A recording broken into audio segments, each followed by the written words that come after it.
नमस्कार सुप्रभात আমার বন্ধুরা যে যেখানে আছো নিশ্চয়ই খুব ভালো আছো। আমিও খুব ভালো আছি। আর বিশেষ করে গ্রামের বাড়িতে এসেছি, অবশ্যই ভালো আছি একদম।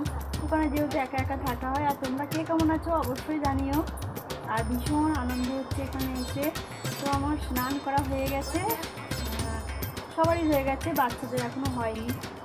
মেয়েদের ঠাকুরকে জল দিচ্ছে। আর আজকে হচ্ছে আমাদের বাবার তক্ষর আছে আর মাসের দেশের পুজো আছে, তাই একটু সকাল করে চান করা হয়ে গেছে। আর পুজো দিয়ে চলে এসছে। এখনও পুজো হতে অনেক দেরি, যেমন বৈশাখ মাসে পুজোটা হয় আর কি, ওই 4টে 4:30 বাজে, এটাও ঠিক সেরকম লাগবে আর কি। তো উপাস আছি আমরা সবাই, বলতে আমি, কুয়েলি, সুবিধা, রাজের, এই কয়েকদিন উপাস আছি। তো পুজো হয়ে যাওয়ার পর খাওয়া দাওয়া করবো, মানে বিকেল 4টে বাজবে আর কি। তো এরপর যাবো একটু, বিকেল 4টের সময় শেষ হবে। তো এরপর যাবো একটু প্রণাম করতে আর কি। পুজো শুরু হয়ে গেছে না বুঝলি? ও এখন শুরু হয়নি, ও বাবার তলায় হচ্ছে, মেয়েকে পুজো দিয়ে এসছি।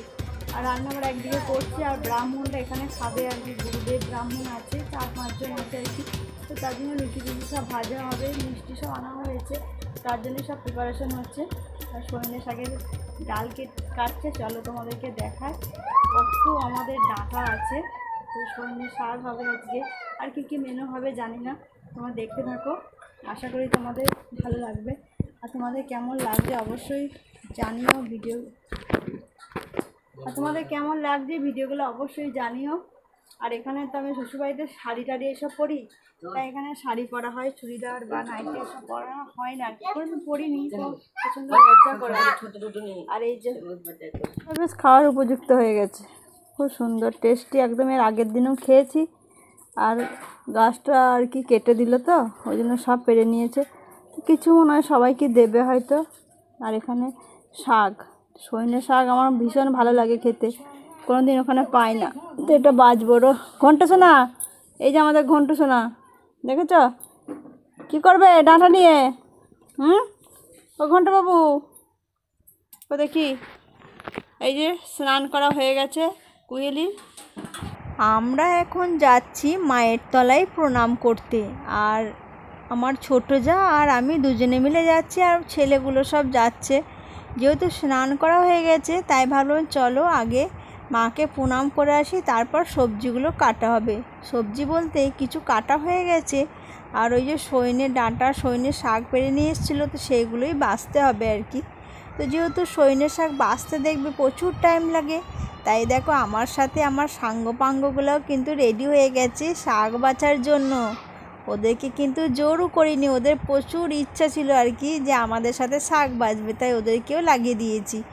আর যে কোনো কাজ দেখবে একসাথে মিলেমিশে করে নিলে তাড়াতাড়ি হয়ে যাবে। আর ওইদিকে মেজদিরও খুব তাড়া আছে, যেহেতু অনেক কিছু রান্না হচ্ছে আজকে। ব্রাহ্মণদের জন্য আলাদা রান্না, বাড়ির জন্য আলাদা রান্না। আর রান্না যেহেতু মেজদিই করে, মেজদি রান্না করতেও ভালোবাসে আর সবাইকে রান্না করে খাওয়াতেও ভালোবাসে, আর রান্নাও ভীষণ সুন্দর হয়।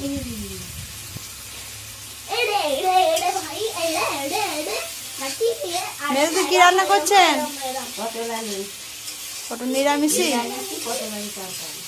ও, আর কি হচ্ছে? মেনু হচ্ছে বেগুন ভাজা, ঢেঁড়স ভাজা, ছোলার ডাল, লাউ দিয়ে মুসুরির ডাল, আর লুচি, মিষ্টি এইসব আছে। লুচি, শাক ভাজা। আচ্ছা, আসলে আমাদের এখানে ঘরের ভেতরে রান্না করে করে জায়গাটা একটু কালো হয়ে গেছে, ওই ওখানটা হাওয়াটা অতটা বের হয় না, না ওই জন্য। এটা পুরোটাই রান্নাঘর আর কি, মানে গ্যাসে করলে এখানে হয়, আর বাইরে করলে ওই মানে চালাটাতে হয়। চলো মেজদি রান্না করুক, আমি তো মন্দির যাই। যাবেন মন্দির মেজদি? যাবো। রান্নাটা চাপিয়ে নিন, তাহলে একসাথে যাবো।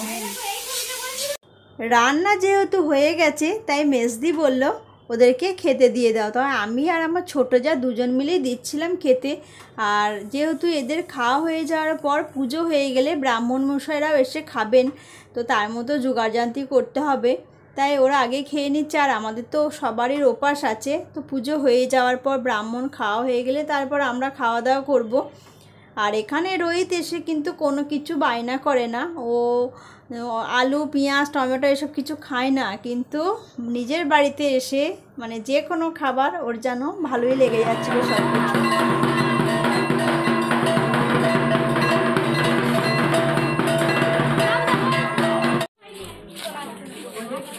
বসে এখানে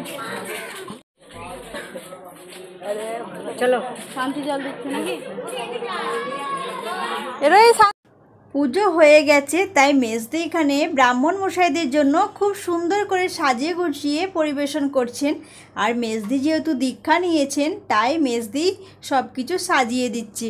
আর এই যে চলে এসছেন ব্রাহ্মণ মশাইরা, আর ওই যে উনি সাদা কাপড় পরে বসে আছেন, উনিই হচ্ছেন মেজদির গুরুদেব। তাই গুরুদেব ও ব্রাহ্মণ মশাইদের খাওয়া দাওয়া হয়ে যাওয়ার পর মেজদিও এখানে প্রণাম করে নিচ্ছে, তাই গুরুদেবকে ও বাকি ব্রাহ্মণ মশাইদেরকে, আর সাথে সাথে আমরা সবাইও প্রণাম করে নিচ্ছি। আর মেজদির গুরুদেব তো ভীষণ ভীষণ ভালো মানুষ।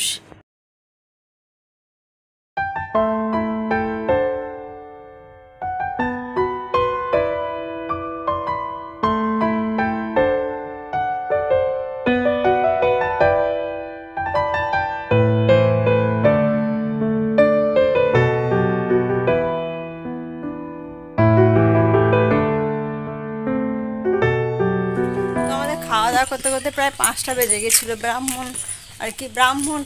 ব্রাহ্মণ ঠাকুর তারপরে মেজদির গুরুদেব সবাই খাওয়া দাওয়া করলো, তারপরে আমাদের সব খাওয়া দাওয়া হলো। তো একটুখানি বসেছিলাম জাস্ট, তারপরে আমরা এই যে এলাম আবার। এই কটা দিন পেরিয়ে যাচ্ছে আনন্দ হইচই করে, বুঝতেই পারছি না। তো সবাই মিলে যাচ্ছি, সুবিধা আমি আর কুহেলি, মেজদি বাড়িতে আছে। তো চলো যাওয়া যাক।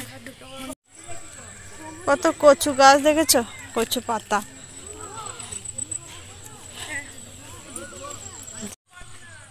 প্রায় অন্ধকারের মুখে, দেখছো সবাই জল ঢালতে এসছে। এই যে এখন তো ভিড়টা একটু কম, একটু পর আরও হবে। কি সুন্দর লাগছে দেখতে।